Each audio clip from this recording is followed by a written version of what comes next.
county registry office glowed with fluorescent light that buzzed like static against the winter silence outside. Victoria Sinclair swept through the doors, snow melting on the shoulders of her charcoal coat. Her gloved hand locked around the wrist of a stranger. Derek Callahan barely had time to register the marble counter before papers slid across its surface edges aligned with surgical precision. "Marry me. 5 minutes." Her voice carried no plea, only the sharp focus of someone running from something she could not name. 34 years old and chief executive of Hayes Global Industries, a financial and technology conglomerate worth $4 billion, Victoria Sinclair had built her reputation on discipline enforced through silence.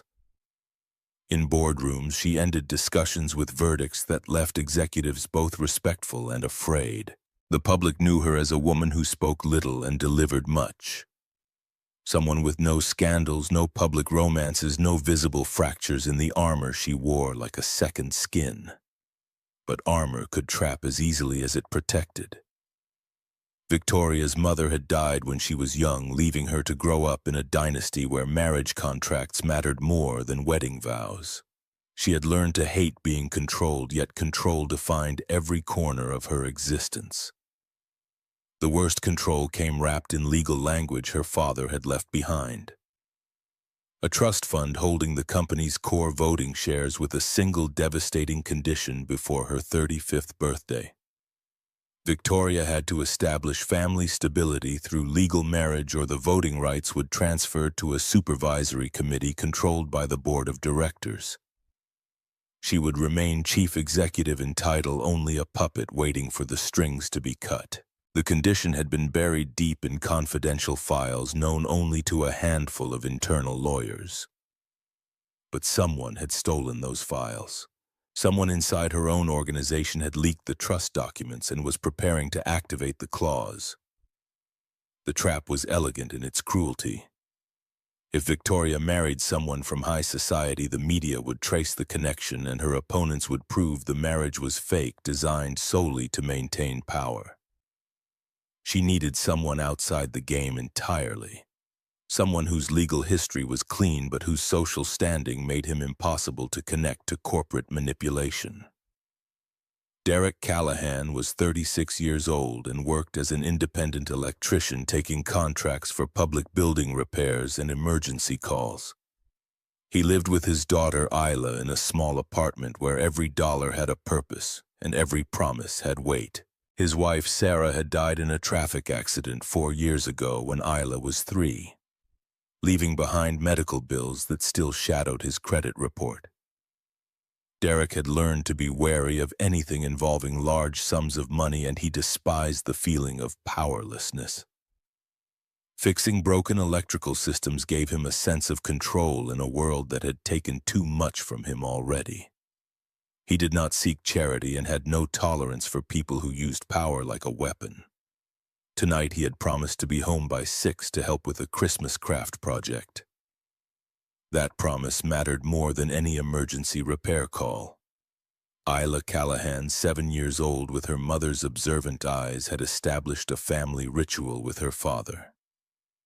Every night before bed, she asked 3 questions. What made you happiest today? What made you saddest today? What do you want to change tomorrow? The questions were not complicated, but they required honesty. Isla did not need wealth. She needed someone who knew how to listen. The forces working against Victoria had names and faces. Marcus Thornton chaired the board of directors with polished manners that concealed a hunger for control. He had spent years building networks among shareholders, lawyers, and media contacts, all positioned to seize the voting rights Victoria was about to lose. His lieutenant Reginald Kemp served as chief financial officer and specialized in manipulating numbers to create artificial crisis. He hated Victoria for cutting off his shadowy contracts years earlier. Together they had orchestrated this moment, counting down to her 35th birthday like wolves waiting for winter to weaken their prey. Vivian Ashford, an internal corporate lawyer, occupied neutral ground for now.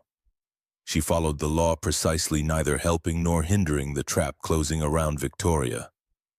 But neutrality could shift when the right pressure was applied. The night Victoria and Derek first crossed paths, an electrical failure had darkened the county administrative building where civil records were processed. The main server went down, security cameras flickered, and automated entrance gates stopped functioning. Derek arrived in worn work clothes with snow melting in his hair, called in on an emergency contract to restore power. Victoria appeared an hour later to handle urgent legal paperwork related to the trust fund, dressed in a coat that cost more than Derek's monthly rent. Her face looked carved from ice, every muscle held tight against some invisible weight. She mistook him for a building employee she could direct. Her first words were instructions delivered with the expectation of immediate compliance. She needed power restored in 10 minutes because she had an important call. Derek's response came flat and factual. Rushing the job could burn out the circuit board and collapse the entire system tomorrow. He would do it correctly, not quickly. The refusal caught Victoria off balance. She had spent her entire life giving orders and watching people follow them. This man in his faded work jacket had just placed safety above her authority, as if her position meant nothing compared to doing the job right. Something small and sharp lodged itself in her chest. Not quite anger, closer to grudging respect. While Derek worked, he made a video call home to tell Isla to go to bed without him. His daughter's face filled the small screen, and she asked her 3 questions in a voice still soft with childhood. When did you feel happiest today? When the school called to say you got an A on your science project? When did you feel saddest? Right now, because I'm not there to read with you. What do you want to change tomorrow? I want to finish work faster so we have more time together. Victoria heard the conversation from 10 feet away. She did not understand how a man this exhausted could still speak with such warmth, how he could be so present in his answers. Envy touched her briefly, a feeling she refused to name. Before leaving, Victoria glanced at the contractor badge clipped to Derek's tool bag. She did not thank him. Instead, she issued a statement that sounded like a command. If she called again, he would prioritize her requests. Derek nodded without promising anything. Victoria walked out into the snow, carrying his name in her mind like a coin she might need to spend later. 3 weeks later, the emergency board meeting felt less like corporate governance and more like an execution. The conference room stretched long and narrow, its windows overlooking a city wrapped in winter gray. Marcus Thornton called the session under the guise of addressing governance risks and leadership stability. He spoke in careful language about Victoria's private life, creating shareholder concerns, letting the implications hang in the air without explicit accusation. Every word sounded reasonable on the surface, but underneath ran the current of a threat. Reginald Kemp followed with a presentation full of inflated market volatility numbers, graphs colored in alarming red, suggesting that Victoria's personal instability made her unfit to hold decisive voting power. He clicked through slides showing stock fluctuations that had nothing to do with her leadership, but everything to do with manufactured fear. The other board members shifted in their leather chairs, uncomfortable but unwilling to challenge the narrative being constructed around them. Then the legal strike came. A board attorney casually mentioned the condition in Victoria's father's will, the clause requiring marriage before age 35. The words dropped into the room like stones into still water, and Victoria felt her lungs stop working.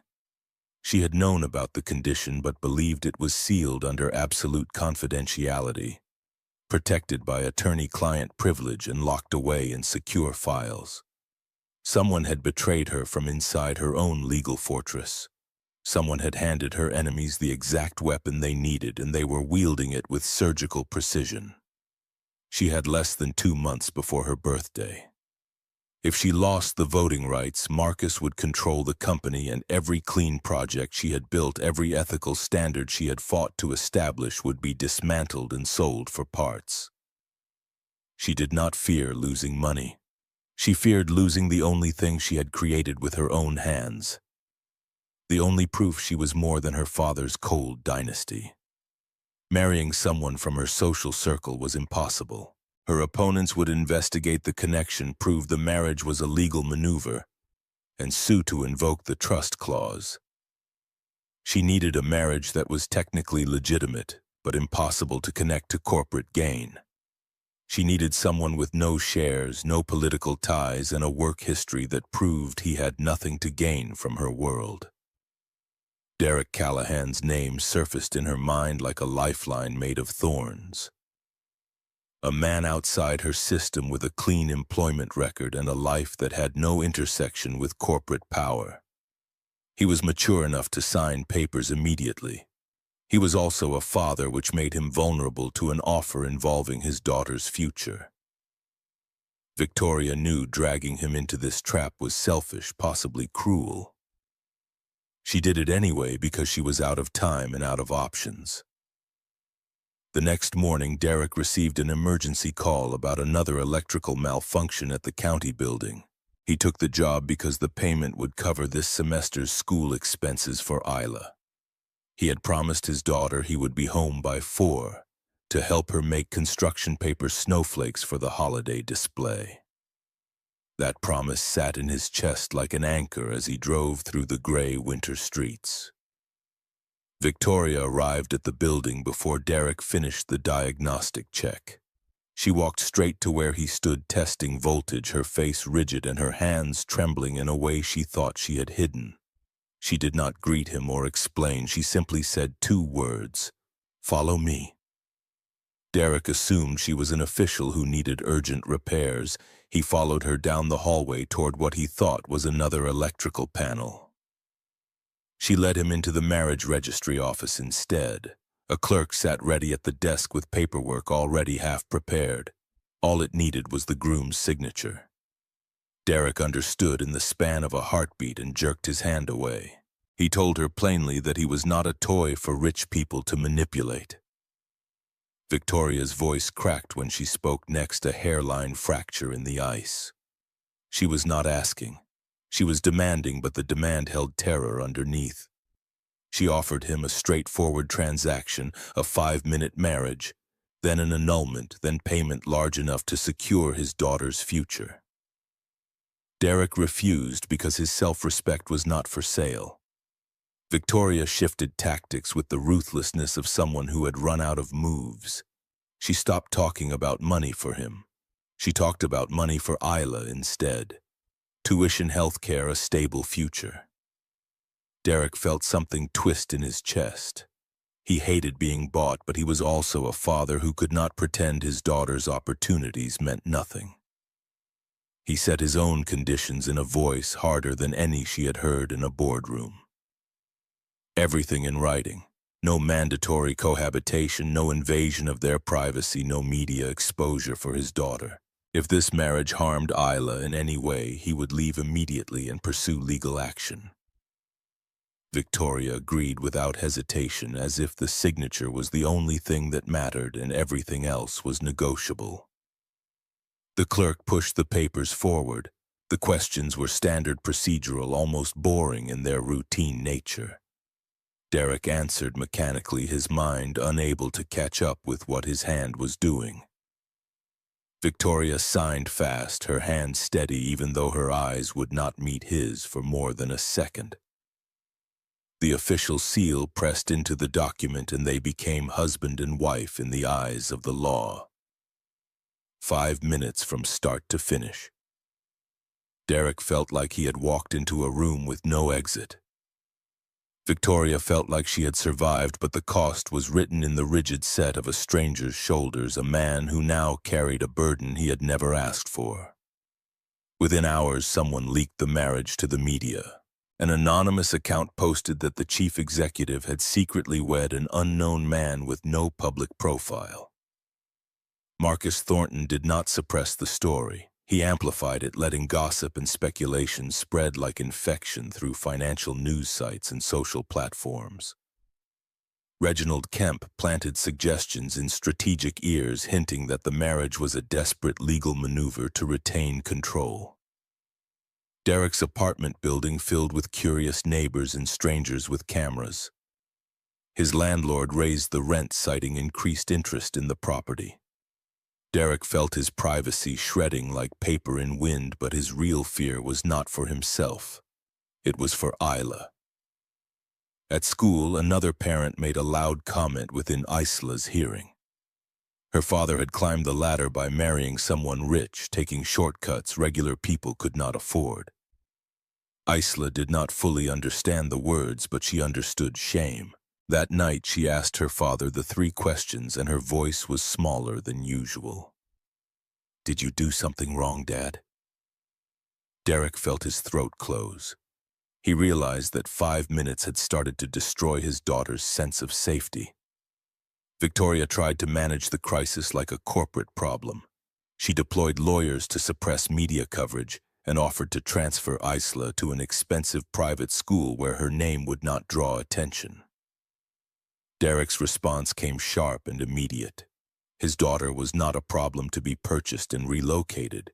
She was a child who deserved respect and normalcy, not isolation in a gilded box. The legal team delivered worse news. To defend the marriage's legitimacy before the board's investigation, Victoria and Derek needed to demonstrate basic elements of a shared household. They had to establish a common residence in official records. Without it, Marcus could argue the marriage was purely ceremonial, trigger the trust clause, and seize the voting rights. Victoria asked Derek to move into her house. Not really, she clarified. Just on paper, just to pass scrutiny. Derek agreed reluctantly because Isla was already suffering from media attention and he wanted his daughter somewhere more secure. He told himself it was temporary, a legal formality that would end soon. But then Vivian Ashford arrived at Derek's apartment with documents that shattered what remained of the 5-minute illusion. She was a corporate attorney who had worked on the trust fund details, a woman with sharp eyes and sharper instincts who had stayed neutral through Marcus's maneuvering because the law was the law. Now she sat across from Derek at his small kitchen table and explained what Victoria had not. The trust fund did not just require marriage before age 35. It required a marriage duration of at least 6 months to be recognized as legitimate family stability. Any dissolution before that minimum period would activate the clause as if the marriage had never happened. The document spelled it out in language so precise there could be no misunderstanding. Derek found the legal memo himself later that evening, left on a desk in Victoria's office where he had gone to retrieve documents she had promised to share. The paper outlined marriage duration requirements in black and white. 6 months minimum, not 5 minutes, not a quick annulment. He confronted Victoria with the paper in his hand and anger in his voice. She had lured him into signing under false pretenses, trapping him in a legal cage that was never supposed to be just 5 minutes. Victoria responded with her usual defenses, cold deflection and strategic silence. Derek slammed his hand on the table, not with violence, but with the force of frustration breaking through. Her power was crushing his daughter's life, he said.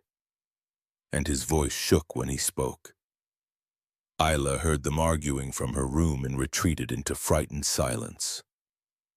Later, Derek found her journal lying open, and the words on the page stopped his heart. When was Dad saddest today? When was Miss Victoria saddest today? His daughter had started including Victoria in the 3 questions, treating this stranger like family. Derek felt something break inside his chest. Isla was getting attached to a situation that could end any moment, and the lie about duration had turned a desperate gamble into something far more dangerous. Victoria finally admitted the deeper truth, though her admission came wrapped in defensive layers she could not quite shed. She did not fear losing her position or her wealth. She feared Marcus dismantling the projects that mattered to her. The educational funding for underserved communities, the data privacy protections she had fought to implement, the ethical standards she had built to atone for her family's ruthless past. If she lost control, everything she had tried to repair would be suddenly destroyed. Her voice dropped to a whisper when she said it. She was not fighting for a chair. She was fighting to keep the only good things she had ever created from being erased. Derek felt his anger shift into something more complicated. He still resented being used as a tool, but he also saw her being hunted like prey, cornered by people who used law and power the way other predators use teeth.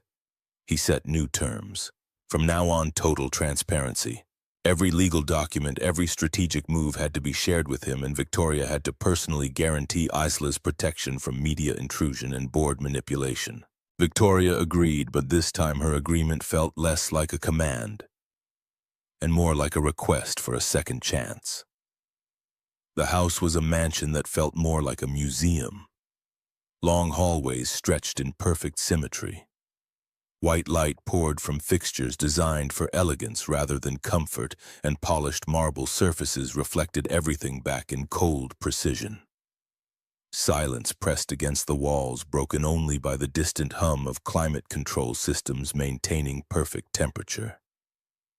Staff members looked at Derek like he was trespassing in a space that did not belong to him, their eyes measuring him and finding him wanting.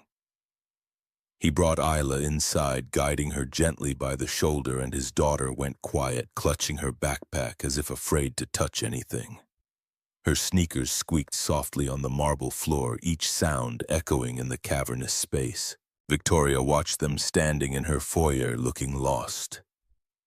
Small figures swallowed by architecture meant to impress rather than welcome. For the first time, she saw her home through different eyes. It looked frightening. It looked like a place where warmth came to die. Marcus Thornton moved forward with his legal assault. The board announced an ethics review of the chief executive's conduct, framing it as a question of governance, stability, and shareholder confidence. The real goal was forcing Victoria to prove her marriage was genuine, and if she could not prove it, they would invoke the trust clause and strip her voting power. Reginald Kemp hired investigators to dig into Derek's background, searching for debt, legal violations, anything that could paint him as an opportunist exploiting a desperate woman. The first days of cohabitation felt like two strangers occupying the same cold museum. Victoria established rules: do not enter my private workspace, do not touch personal files, do not disrupt the household schedule. Derek set his own boundaries. Isla would live like a normal child with regular meals, consistent bedtime, and no use as a publicity tool. He told Victoria that his daughter was not a prop for corporate theater. Victoria had spent her life issuing orders and watching people obey. Derek did not obey, but he also did not argue. He simply did things his own way, maintaining standards that had nothing to do with money or status.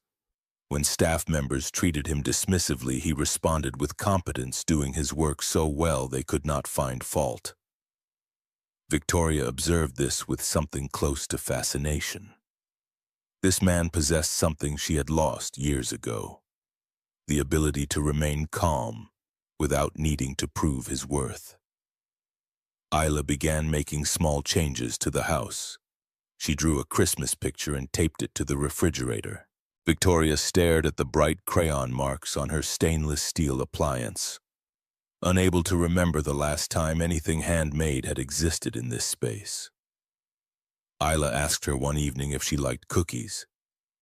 Victoria said no, automatically a reflex response. That night, she quietly instructed the kitchen staff to bake cookies anyway. She could not explain why. Late one night, exhaustion and pressure finally cracked Victoria's composure. She sat alone in a dark room with her head in her hands. Makeup stripped away, fingers trembling slightly.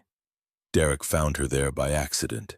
He did not offer empty reassurances or try to fix what he did not understand.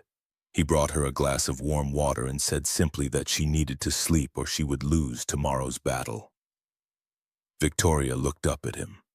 This man she had dragged into her war and realized something fundamental had shifted. Someone had just cared for her in the most practical, unglamorous way possible without expecting anything in return. The gesture was so small it should have meant nothing, but it landed in her chest with the weight of something she had forgotten existed. Derek quietly changed the lighting in the hallways, replacing harsh white bulbs with warmer tones so Isla could sleep better. Victoria walked through the softer light one evening and felt her house shift into something closer to a home. She reminded herself this was temporary, a contract with an expiration date. Then she watched Derek teach Isla how to check if an electrical outlet was working properly. His patience infinite as her small hands fumbled with the testing tool, and Victoria felt the expiration date blur into something less certain. The investigators Marcus hired released their findings through a financial blog that published an article describing Derek's past debt and insinuating he had married for money. The truth was mundane and painful. The debt came from Sarah's final hospital bills, medical expenses. Derek had slowly paid down over years, but the article twisted the facts into a narrative of opportunism and instability. Worse photographers captured images of Isla at school, her face confused and frightened. Derek reached his breaking point. This was the line that could not be crossed. But something else emerged in the research. Victoria's legal team uncovered records showing Derek had once worked as a senior electrical systems technician for a major infrastructure company.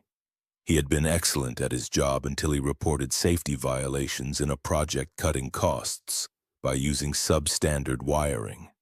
The report led to a worksite accident being prevented, but it also led to Derek being forced out of the industry through blacklisting and pressure. He had lost his career because he refused to stay silent about something dangerous. Victoria understood then. Derek was not poor because he lacked skill or ambition. He was poor because he had paid the price for doing the right thing when no one with power wanted to hear it. He was like her in a way she had not expected, someone fighting against a system designed to crush integrity. Word count 3847. Target 6-807,000. Continuing. Derek's former colleague Cole Brennan reached out after seeing the news coverage. Cole ran a small electrical contracting business, now having also been pushed out of the corporate infrastructure world for supporting Derek's safety report. He called Derek's cell phone on a Tuesday evening while Isla was doing homework at the kitchen table in Victoria's mansion. "Saw your name all over the financial sites. Figured you might need someone who remembers what actually happened at Meridian." Derek stepped into the hallway, keeping his voice low.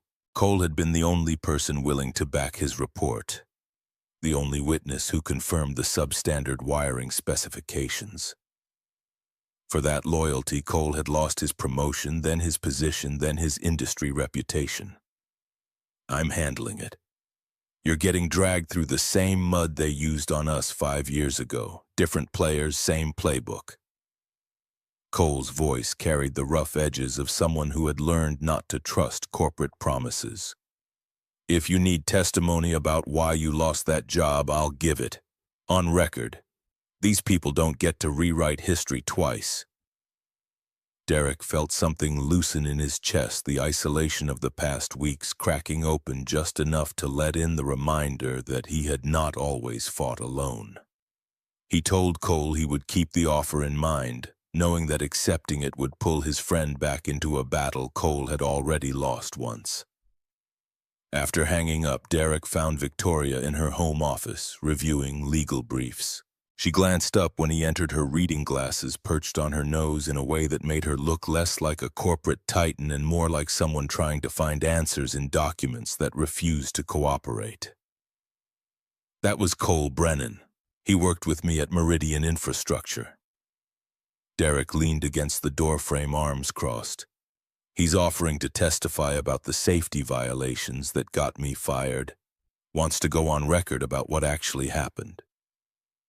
Victoria set down the brief. The investigators will use him to reinforce their narrative. They'll say you're coordinating with allies to manufacture credibility. Or they'll realize I was right then and I'm not lying now. Derek's jaw tightened. Cole lost as much as I did, more maybe. He had a wife and 2 kids depending on that salary. Then why would he risk exposing himself again? Because some people still believe doing the right thing matters even when it costs them everything. The words hung between them, sharp enough to draw blood. Victoria looked away first, her fingers drumming once against the desk before going still. She was learning slowly and painfully that the armor she wore had been built from the same materials Marcus and Reginald used for their weapons. Control. Calculation. The belief that power justified any means. Derek was showing her a different foundation, one that did not rely on manipulation or strategic advantage. He simply refused to compromise on what he knew was right, even when the cost was brutal. Even when it meant losing the career he had built, the financial security his family needed, the future he had planned. Victoria had spent 3 weeks watching him maintain that standard in her house with her staff, with Isla. He did not bend to make things easier. He did not perform integrity for an audience. He just lived it quietly and without fanfare, as if there was no other option worth considering. "Tell Cole I appreciate the offer," Victoria said finally. "But let's hold it in reserve. If we use him too early, Marcus will have time to discredit him before the board hearing. We need to be strategic about when we reveal our evidence." Derek nodded, recognizing the shift. She was not dismissing Cole's value or questioning Derek's judgment. She was thinking tactically about how to protect someone who had already been hurt by the same forces now targeting them. It was a small thing, barely worth noting, but Derek noticed it anyway. Isla appeared in the doorway, her homework folder tucked under one arm. She looked at Derek, then at Victoria, her young face serious in a way that made Derek's chest ache. His daughter had learned to read tension the way some children learn to read weather, a survival skill developed from years of watching her father navigate a world that kept taking things away. "Is everything okay?" Derek crouched to her level. "Everything's fine, sweetheart. Just grown-up stuff about work." Miss Victoria looked sad. Isla's observation landed with the precision of a child who noticed what adults tried to hide. "Is it because of the mean people Dad told me about?" Victoria's expression flickered surprise crossing her face before she smoothed it away, but not quickly enough. Isla had seen it, and Derek had seen Isla see it. His daughter was connecting the dots, building a map of the adults around her and their unspoken struggles. "The mean people are just confused," Victoria said, her voice gentler than Derek had heard it before. "They think I'm not good at my job, but they're wrong. Your dad is helping me prove it. Dad's really good at fixing things." Isla's certainty was absolute, the kind of faith that came from watching someone show up every day and do what they promised. "He'll fix this too." Derek felt the weight of that trust settle across his shoulders, familiar and heavy. He had built his entire life around being someone Isla could count on, someone who kept promises even when keeping them was hard. Now he was tangled in a situation where keeping those promises meant staying in a marriage built on lies, in a house that felt like a cage with a woman who had bought his cooperation through his daughter's future. But Isla was looking at Victoria with something that was not quite trust yet, but might become it given time. And Victoria was looking back at his daughter with an expression Derek could not quite name, something sicker than calculation, and more uncertain than control.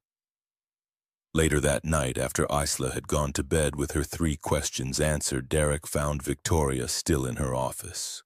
The legal briefs had multiplied, spreading across her desk in organized chaos. She was making notes in the margins with a fountain pen, her handwriting precise and angular. "She's getting attached to you." Derek did not sit down, keeping the conversation vertical and direct. "Isla, she's including you in her world. I noticed." Victoria did not look up from her notes. Is that a problem? It's a complication. When this ends, when the 6 months are up and we go our separate ways, she's going to ask questions I don't know how to answer.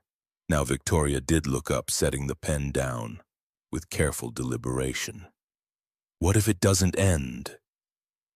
The question landed like a stone in still water ripples, spreading out in directions Derek was not prepared to map. He stared at her, searching for the angle, the strategic play hidden beneath the words. But Victoria's face showed something he had not seen before, genuine uncertainty. She was asking, not maneuvering. We made a deal, 6 months to satisfy the trust fund, then we're done. Deals can be renegotiated. Victoria stood, walking to the window that overlooked the dark grounds of her estate. I'm not saying I want that. I'm saying it's a possibility we should consider. Isla is adjusting better here than either of us expected. The school situation will be resolved once we transfer her. And you, she paused, her reflection ghostly in the glass. You're the first person in 10 years who's told me the truth even when it hurt. Derek felt something dangerous unfold in his chest, a hope he had not given himself permission to feel. He crushed it immediately, ruthlessly, because hope had a way of turning into disappointment, and disappointment was something Isla could not afford. I'm here because you backed me into a corner. Let's not pretend this is anything more than a transaction. Is that what it is? Victoria turned to face him, and for once her armor had cracks wide enough to see through. Because from where I'm standing, it stopped being just a transaction the moment you started teaching my kitchen staff how to make pancakes that don't taste like cardboard. The moment you fixed the thermostat so the house isn't cold enough to preserve meat. The moment you sat with me at midnight and handed me water instead of judgment. Derek wanted to argue, to maintain the clear lines that kept this situation manageable, but the truth was messier than he wanted to admit. He had started noticing things about Victoria that did not fit the Ice Queen narrative. The way she checked on Isla's homework without being asked. The way she had quietly replaced the harsh overhead lights in Isla's bedroom with softer lamps. The way she listened when he talked about the board's investigation, not just as a problem to solve, but as something that genuinely troubled her.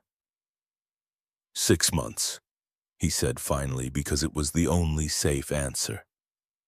We get through 6 months, we prove the marriage is legitimate, and then we figure out what comes next. No promises, no expectations.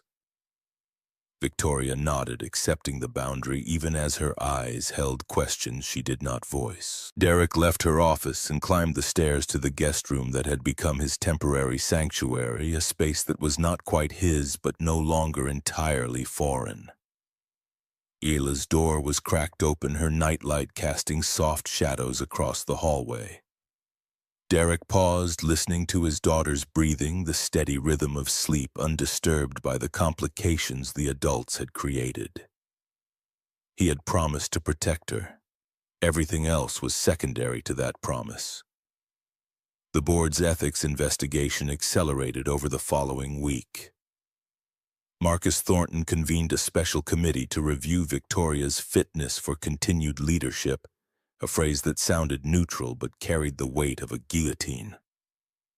Reginald Kemp produced a detailed analysis of the company's performance under Victoria's tenure, cherry-picking metrics that showed volatility while ignoring the long-term growth and ethical improvements she had implemented. Vivian Ashford attended the preliminary hearings as required by her role as corporate counsel, but she began leaving documents on Victoria's desk when no one was watching. Financial reports that contradicted Reginald's analysis. Board meeting minutes that showed Marcus had discussed removing Victoria months before the trust fund clause became relevant. Evidence of premeditation. Derek spent his days working on electrical contracts around the city, maintaining the appearance of normalcy, while his evenings were consumed by strategy sessions with Victoria and Vivian. The three of them would sit in Victoria's office, reviewing documents, building timelines, identifying the gaps in Marcus's attack. During one of these sessions, Derek noticed something in an old building permit application for Hayes Global's headquarters. The electrical contractor listed was Meridian Infrastructure, the same company that had fired him. The permit was dated 6 years ago, right around the time Derek had filed his safety report. He pulled up the project specifications and felt his stomach turn. The wiring installation described in the permit used the same substandard materials Derek had flagged in his report. The same corner cutting that had nearly caused a catastrophic failure in another building. And the project manager listed on the permit was someone Derek recognized, a Meridian executive who had personally overseen Derek's termination. Hayes Global used Meridian for your headquarters renovation.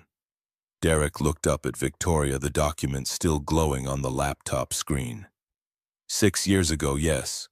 Before I became CEO, my father approved that contract. The wiring they installed is the same substandard material I reported.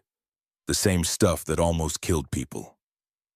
Derek's hands clenched into fists. If that wiring is still in this building, you're sitting on a fire hazard that could evacuate the entire structure. Victoria went very still, the kind of stillness that came before storms. Reginald Kemp was CFO then. He would have approved the budget for that renovation. Vivian leaned forward, her sharp eyes scanning the permit. If Kemp knew about substandard materials and approved them anyway, that's corporate negligence. If anyone got hurt, he'd be personally liable.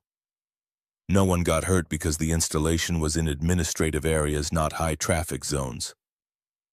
Derek pulled up more documents, his electrician's training allowing him to read the technical specifications faster than the lawyers could process them.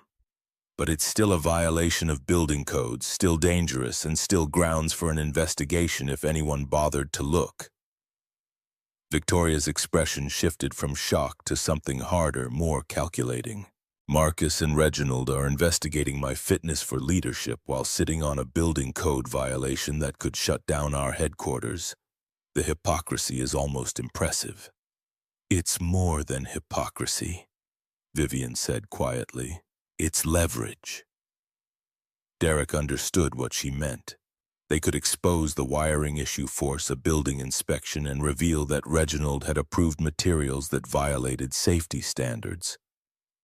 It would shift the ethics investigation from Victoria's personal life to the board's own negligence.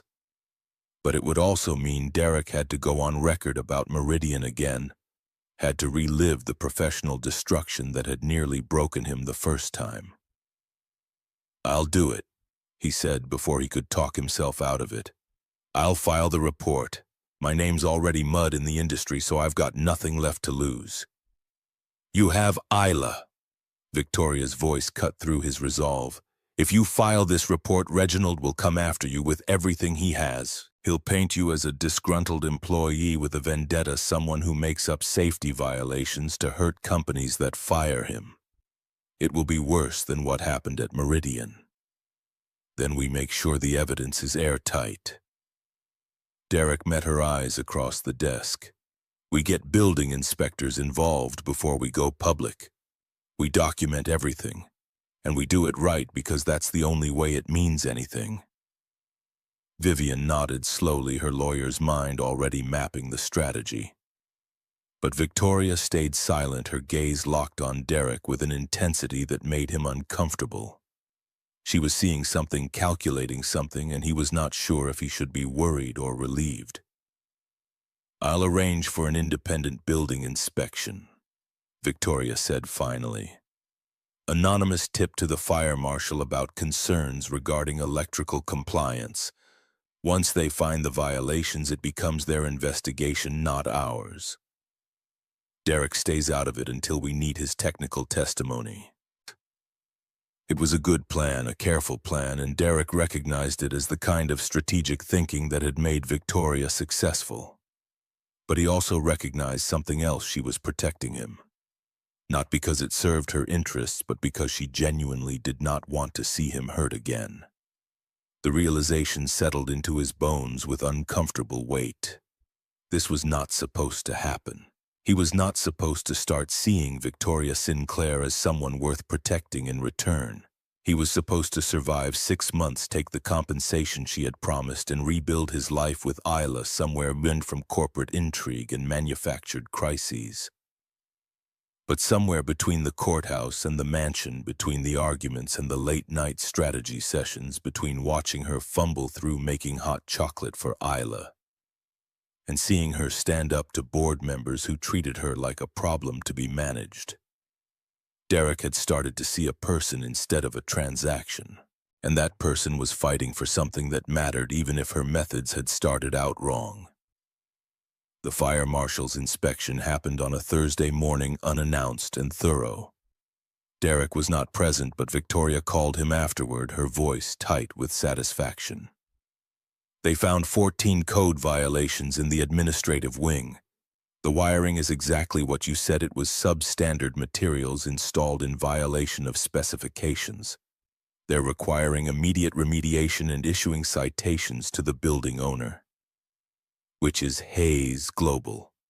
With Reginald Kemp as the CFO, who approved the original contract and budget. Victoria's satisfaction was almost audible. Marcus wanted an ethics investigation. Now he has one, but it's pointed at his lieutenant instead of me. Derek should have felt vindicated. Instead, he felt tired, the kind of exhaustion that came from winning battles that should never have needed fighting.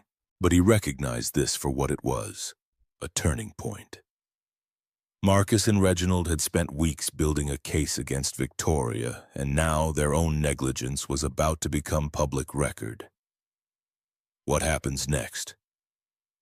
Vivian files a motion to expand the ethics investigation to include the building code violations. We present evidence that Reginald approved contracts with materials he knew were substandard, and we ask the board whether they want to continue questioning my fitness for leadership while ignoring actual corporate negligence in their own ranks. It was elegant in its simplicity, a strategic reversal that used the enemy's weapon against them. Derek found himself almost admiring Victoria's ability to turn disaster into advantage, even as part of him mourned the necessity of it. That night, Isla asked her 3 questions, and Derek answered with more honesty than he had managed in weeks. What made you happiest today? Seeing someone I care about win a fight she deserved to win. Isla's eyes widened slightly, recognizing that her father's happiness was connected to someone other than her. She looked toward Victoria's office door, visible from where they sat in the kitchen, and something understanding crossed her young face. What made you saddest today? Knowing that winning this fight means more fights are coming. What do you want to change tomorrow? Derek paused, meeting his daughter's gaze and seeing his late wife's wisdom looking back at him. I want to stop being afraid of what happens when 6 months is over. Isla smiled, small and knowing. She leaned against his shoulder, her homework forgotten, and Derek realized his daughter had already figured out what he was still trying to deny. The building code violations became public 3 days after the fire marshal's inspection, splashed across industry publications and picked up by financial media looking for ammunition against Victoria. Marcus Thornton tried to spin the story as evidence of poor oversight during her tenure, but Vivian Ashford had prepared documentation showing the contracts were signed and approved 2 years before Victoria became chief executive. Reginald Kemp's signature appeared on every budget authorization, every material specification, every contractor approval. The narrative Marcus had carefully constructed began to crack. Board members who had aligned with him started asking uncomfortable questions about why the CFO had approved substandard materials for a headquarters renovation. The ethics investigation that was supposed to destroy Victoria's legitimacy now threatened to expose the very people who had orchestrated it. Derek watched this unfold from the margins, his role invisible to everyone except the 3 people who knew the truth. He continued taking electrical contracts during the day, maintaining the fiction that he was simply Victoria Sinclair's unexpected husband. trying to preserve some independence. But his evenings were spent in strategy sessions that felt increasingly like war councils, mapping out Marcus's vulnerabilities and planning countermoves that would require precision timing. Victoria changed in ways Derek noticed before she seemed aware of them herself. She started pausing before making decisions, asking questions instead of issuing verdicts. During a meeting with her executive team about quarterly projections, she stopped mid-sentence to ask Derek what he thought about a proposed infrastructure upgrade. The executive stared at her like she had started speaking a foreign language. Victoria Sinclair did not consult, she decided. But she was consulting now, and Derek found himself explaining load-bearing calculations and redundancy systems to people who earned 10 times his annual income. The executives listened because Victoria made it clear they would. But Derek saw something shift in their expressions when he described how the proposed upgrade would create single points of failure that could cascade into total system collapse. This was not theoretical corporate strategy. This was practical knowledge earned through years of troubleshooting failures that others had created through shortcuts and assumptions. One executive, a woman named Sarah Chen, who oversaw facilities management, stayed after the meeting to ask Derek for his assessment of their current electrical infrastructure. Victoria watched this exchange with an expression Derek could not quite interpret, something between satisfaction and surprise, as if she was discovering that respect could be earned through competence, rather than demanded through position. Isla adjusted to the mansion in ways that reminded Derek his daughter was more resilient than his protective instincts wanted to admit. She befriended Thomas, the head chef, who taught her how to measure ingredients and explained the chemistry of baking in terms simple enough for a 7-year-old to grasp. She charmed Margaret, the head of household staff, by asking detailed questions about how the cleaning systems worked and offering to help organize the supply closets. The child, who had been terrified of touching anything in the vast marble spaces, now navigated them with increasing confidence. She left her drawings on surfaces Victoria had previously kept pristine. She asked permission to rearrange furniture in her room so she could see the garden from her bed. She slowly, methodically transformed sterile spaces into places where a child could live. Victoria noticed. Derek saw her pause in doorways, observing Isla's casual ownership of rooms that had never held the warmth of actual habitation. He watched Victoria's face as she processed this transformation, recognizing that his daughter was doing something Victoria herself had never managed, turning the mansion into a home. But the outside pressure continued to mount. Investigators hired by Reginald produced a second report, this one focused on Derek's employment history. They had interviewed former colleagues at Meridian Infrastructure, collecting statements from people who remembered Derek as difficult, inflexible, someone who created problems where none existed. The safety violations he had reported were reframed as misunderstandings. His insistence on proper materials characterized as unrealistic perfectionism that ignored budget constraints and project timelines. The report never mentioned that Derek had been proven right when an independent review confirmed the wiring specifications violated building codes. It never acknowledged that his recommendations had prevented a potential catastrophe in a residential complex where families lived. It simply painted a picture of a man who could not hold a job, could not work within corporate systems, and had a pattern of blaming others for his failures. Cole Brennan called again after the report went public, his anger barely contained through the phone line.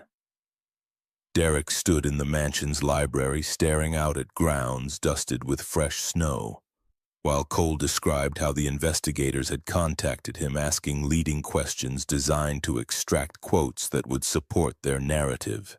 They wanted me to say you were paranoid about the wiring, that you saw problems that weren't there because you needed someone to blame for your career stalling out. Cole's voice carried the rough edge of a man who had learned not to trust polished questions.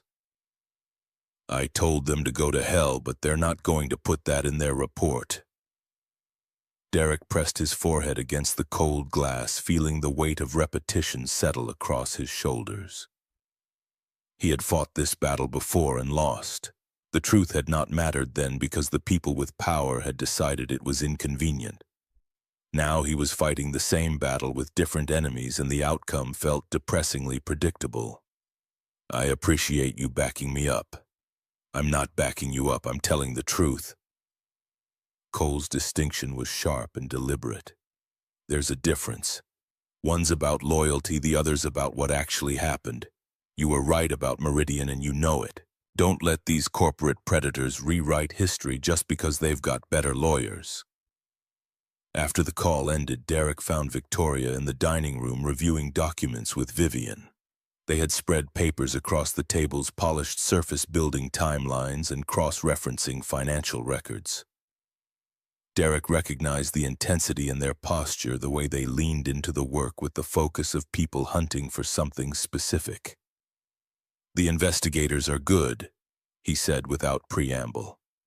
They found people at Meridian willing to trash my reputation and made it sound credible. Vivian looked up, her sharp eyes assessing him with the clinical detachment of someone evaluating evidence.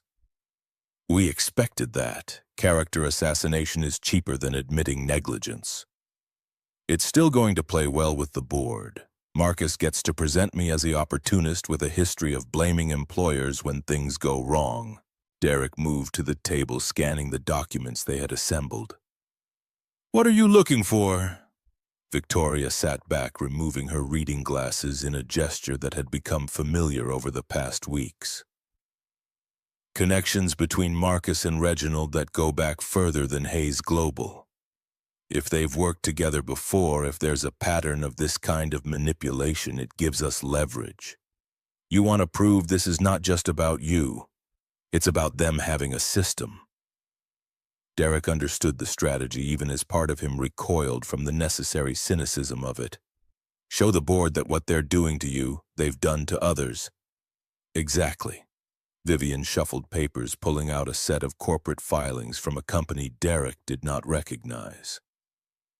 Reginald worked as CFO for 3 other companies before Hayes Global.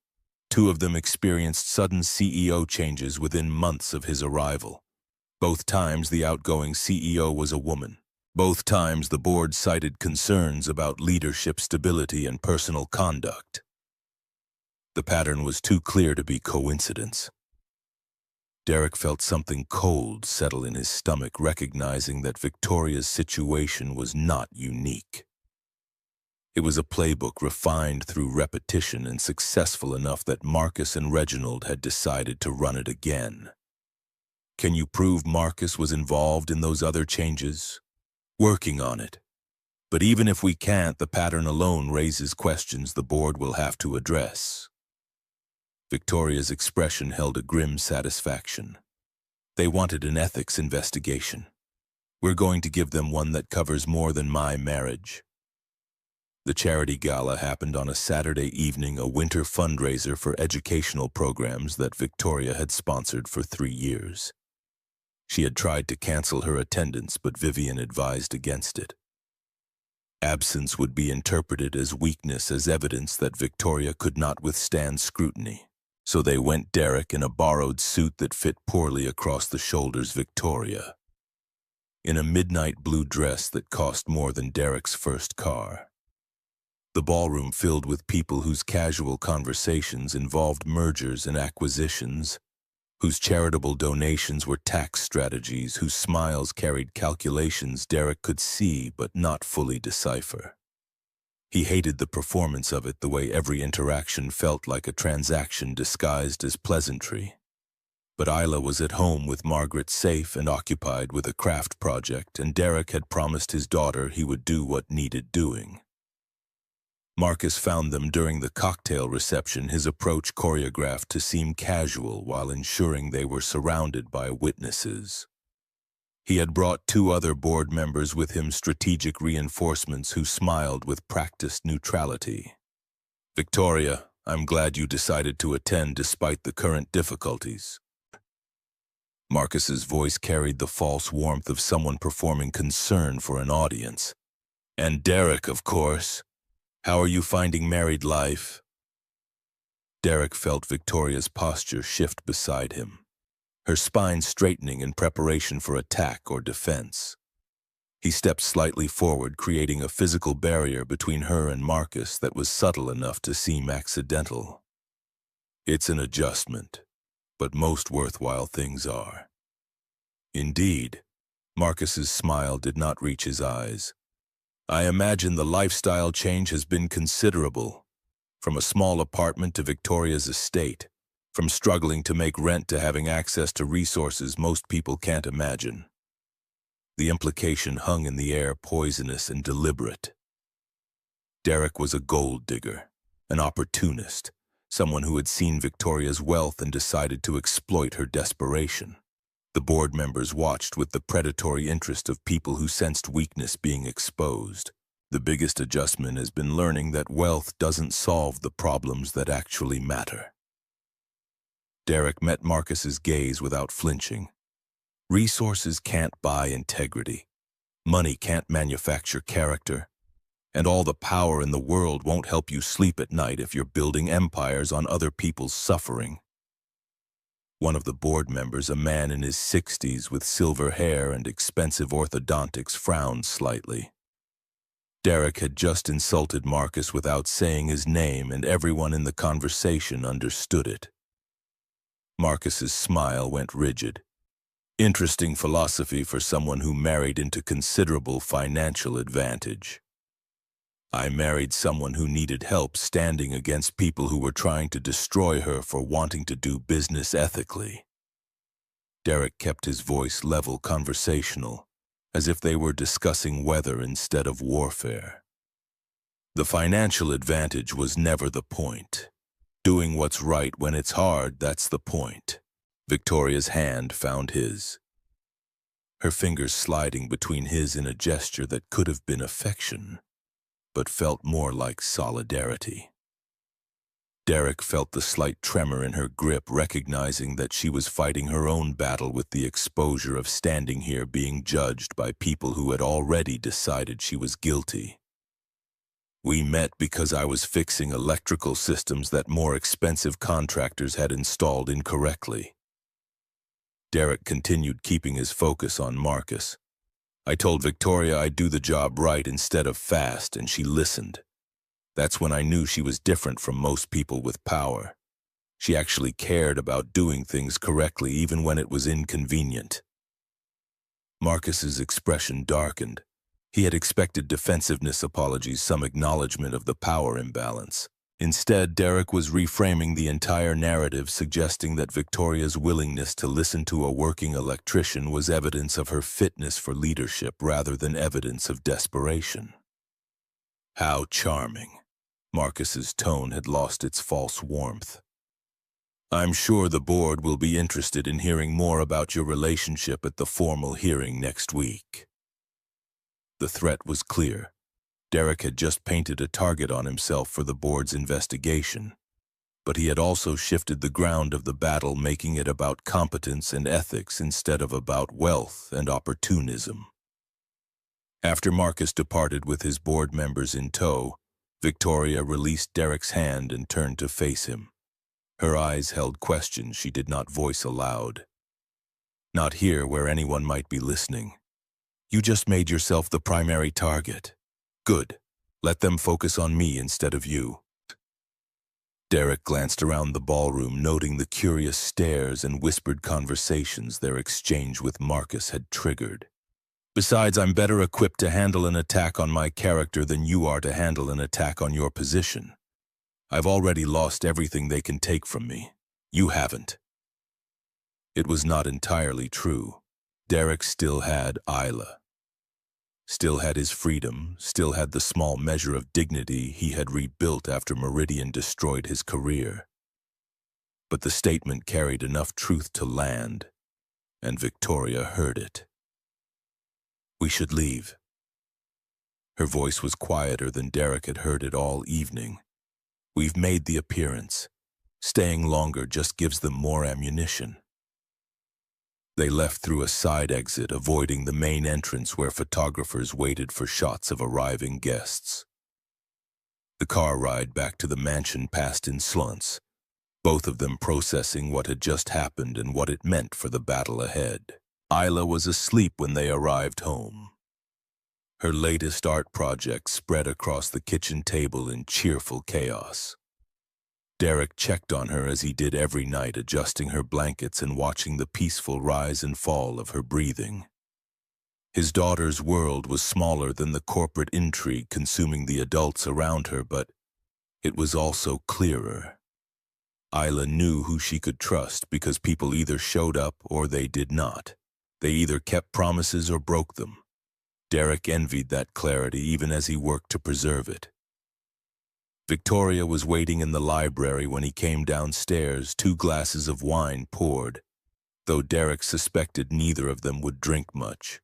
She stood by the window looking out at grounds lit by security lights, her posture holding the exhaustion of someone who had been performing strength for too long.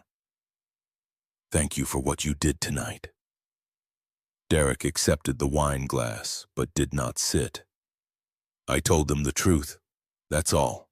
You made me sound like someone worth defending instead of someone who bought her way out of a problem." Victoria turned from the window, meeting his eyes with a directness that still caught him off guard. "I've spent 3 weeks watching you refuse to compromise on what you believe is right, even when it costs you, even when easier options exist. I didn't understand that at first. I thought it was stubborn pride. And now I think it's the only thing worth having." She set her wine glass down untouched. "Marcus and Reginald will keep attacking because that's what they do. They'll twist facts and manufacture narratives and use every resource they have to make us look like criminals. But they can't make their version true just by saying it loudly enough. Not if we refuse to let them rewrite reality." Derek recognized what she was offering, even if she had not fully articulated it yet. An alliance built on something more than transaction. A partnership where the goal was not just survival, but actually doing what was right even when the cost was brutal. "The board hearing is in 10 days. Derek finally sat the wine glass warming in his hands. "We need to decide how we're going to handle the electrical surge evidence." They had been dancing around this question for days. Derek's discovery about the power surge during their first meeting, the one that had disabled security systems and allowed someone to access sealed trust fund documents, was powerful evidence of premeditation. But using it meant Derek would have to testify about his technical expertise, would have to withstand. Cross-examination about his history with Meridian would have to defend his credibility against investigators who had already painted him as someone who invented problems. Vivian had suggested bringing in an independent electrical engineer to validate Derek's analysis, but Derek knew that would undercut the impact. The power of his testimony was not just the technical accuracy. It was that he had been there, had seen the failure in real time, could describe exactly what kind of deliberate action would create that specific pattern of outages. "I think you should present it yourself." Victoria's voice held the certainty of someone who had made a decision and committed to it fully. "Not because we don't have other options, but because your testimony will carry weight that hired experts can't match.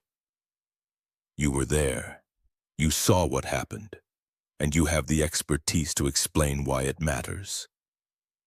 "Marcus will destroy my credibility before I finish the first sentence. Let him try." Victoria leaned forward, her intensity focused entirely on Derek. "I've spent 3 weeks watching you fix things that expensive contractors left broken. I've seen you explain complex systems in ways that anyone can understand. I've listened to you answer Isla's questions with patience that never wavers. You have a gift for making complicated things clear, and that's exactly what we need in that hearing room." Derek wanted to believe her, but years of having his expertise dismissed had left scars that did not heal easily. At Meridian, they had called him alarmist, inflexible, someone who could not understand the realities of budget constraints and project timelines.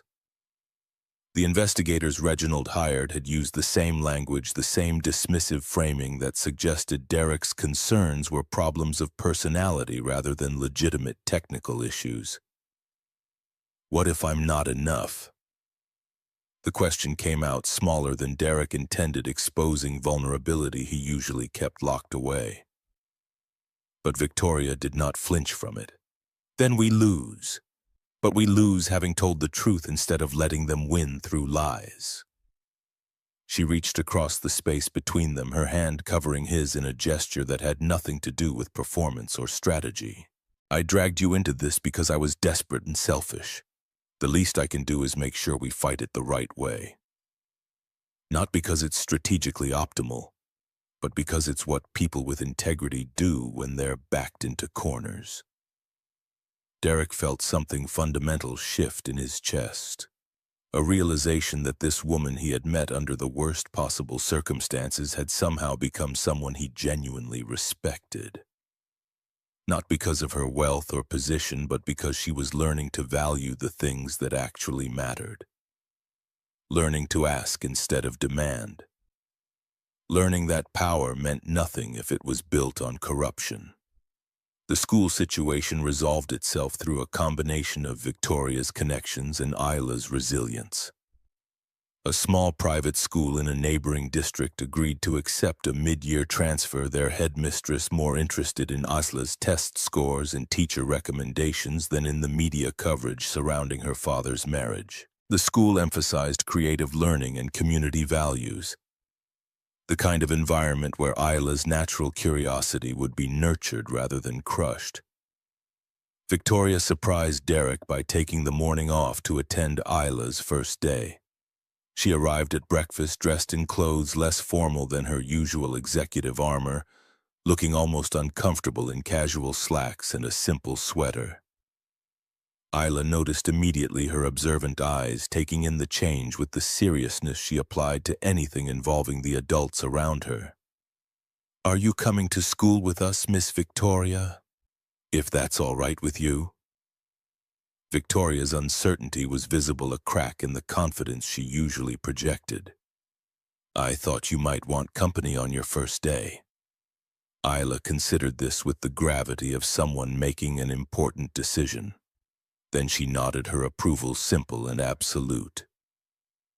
Derek watched this exchange and felt the careful boundaries he had maintained begin to blur. This was not a transaction. This was not strategic positioning. This was Victoria choosing to show up for his daughter because Isla had asked, and because Victoria was learning that showing up mattered more than any amount of money or power.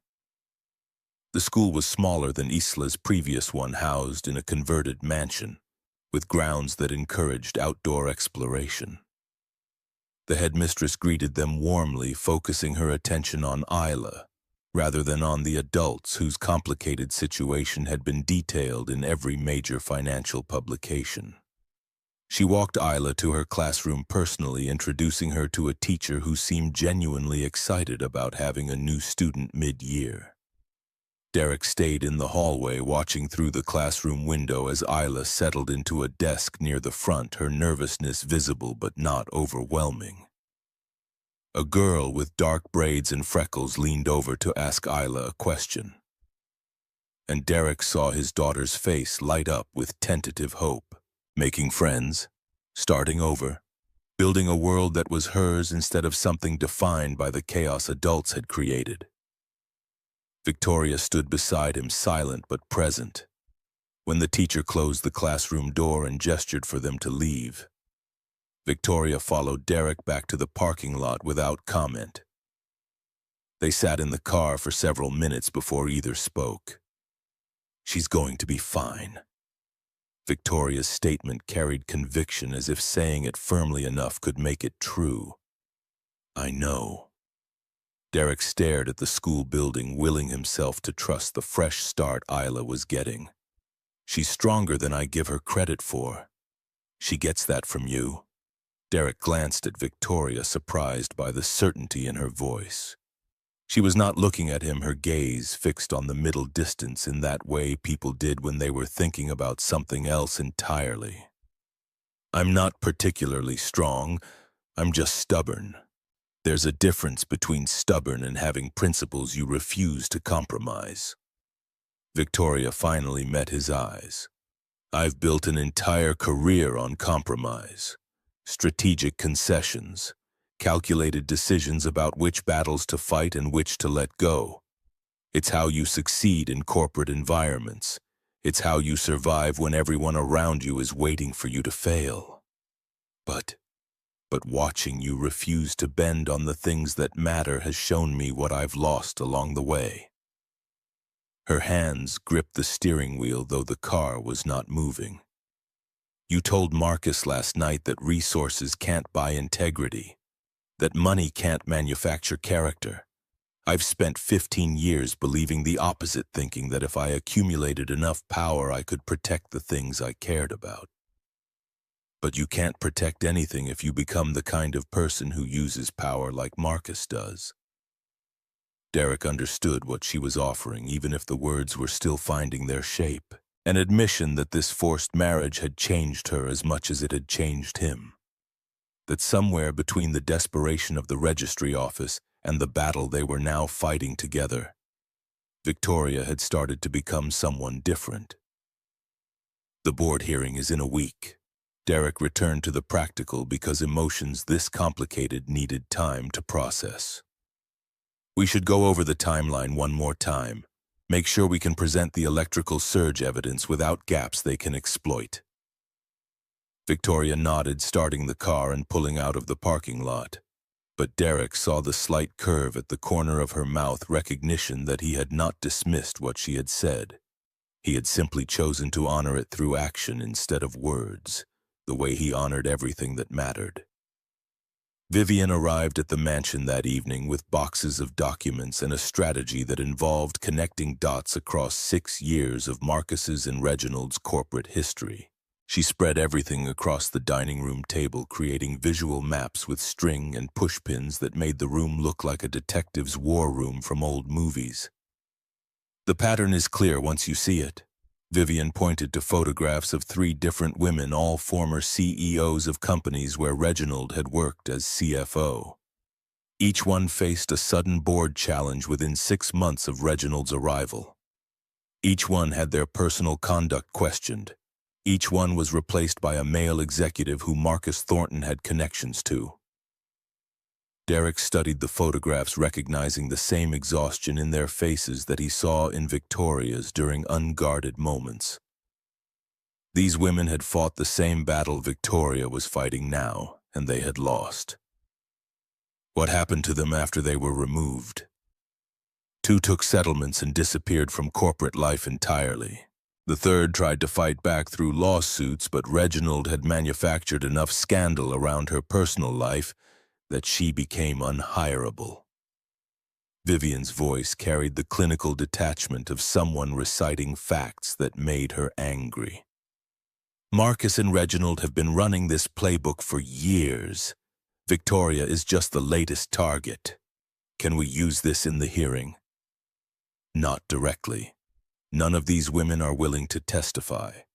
The settlements they signed included non-disclosure agreements. Vivian shuffled papers, frustration evident in the precise violence of her movements. But we can present the pattern as context. Make the board ask why their chairman and CFO have a history of removing female CEOs under questionable circumstances. Victoria entered the dining room carrying coffee for all 3 of them, her presence shifting the energy in the room from analytical to strategic. She studied Vivian's visual map with the focus she applied to everything that mattered, absorbing the implications and calculating responses. We present this after Derek's testimony about the electrical surge. Victoria set down the coffee and began rearranging elements of Vivian's display. We let them think the hearing is about proving my marriage is legitimate. Then Derek shows them evidence of premeditation. Then Vivian shows them the pattern. By the time we're done, the question isn't whether I'm fit for leadership. The question is whether Marcus and Reginald are fit to remain on the board. It was elegant in its reversal, using the ethics investigation Marcus had demanded as a weapon against its architects. Derek recognized Victoria's strategic mind at work, the same intelligence that had built Hayes Global into a $4 billion company. But now that intelligence was being deployed in service of something beyond profit margins and shareholder value. Now it was about justice. They worked through the night refining their presentation and anticipating counter-arguments. Derek practiced explaining the electrical surge evidence in language that non-technical board members would understand. Vivian prepared legal briefs that connected Marcus's and Reginald's actions to established patterns of corporate misconduct. Victoria coordinated everything, her role shifting from defendant to prosecutor as she recognized the power of going on offense. Somewhere around 3 a.m, exhaustion caught up with all of them. Vivian dozed on the couch, legal briefs scattered across her lap. Victoria sat at the dining table with her head resting on crossed arms, too tired to maintain the rigid posture she usually enforced. Derek stood at the window watching snow fall across the grounds, thinking about Isla sleeping safely upstairs and about the battle they would fight in 7 days. This was not how he had imagined his life would look 6 weeks ago. Then he had been a single father struggling to make rent, taking emergency contracts to cover school expenses, promising his daughter that they would be fine, even when fine felt like an impossible standard to maintain. Now he was preparing to testify before a corporate board about conspiracy and corruption, living in a mansion with a woman he had married for reasons that no longer made sense, fighting a war he had not chosen but could not abandon. But somewhere in the chaos, something unexpected had emerged. A partnership built on mutual respect instead of transaction. An alliance where both of them were learning to value integrity over advantage. And the fragile possibility that doing what was right might actually matter, even when the cost was everything they had left to lose. The week before the board hearing passed in controlled chaos, Derek took emergency contracts during daylight hours to maintain the appearance that his life continued normally. But every evening was consumed by preparation. Vivian drilled him on technical testimony until he could explain power surge patterns in language anyone could understand. Victoria reviewed his presentation for gaps that Marcus's attorneys might exploit, her questions sharp enough to draw blood. Isla noticed the tension, her 7-year-old instincts reading the adults around her with uncomfortable accuracy. She asked fewer questions at dinner, finished her homework without needing reminders, and went to bed early without argument. Derek recognized the pattern from the months after Sarah died, when Isla had tried to make herself smaller to ease the weight pressing down on her father. It broke something in his chest to see her doing it again. On Thursday evening, 3 days before the hearing, Derek found Isla in the library where she had been reading. Her book lay closed in her lap, and she stared out the window at grounds turning purple with dusk.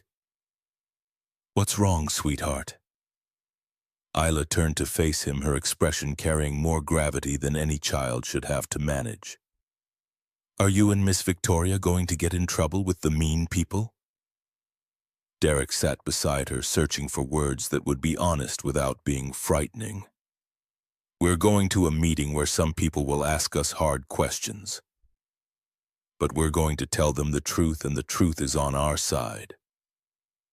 "What if they don't believe you?"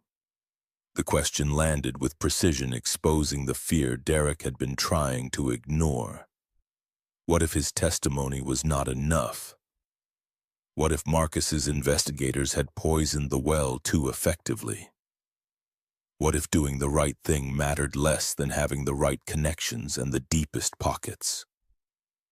Then we lose, but we lose knowing we didn't compromise on what we knew was right. Derek pulled Isla closer, feeling her small weight settle against his side.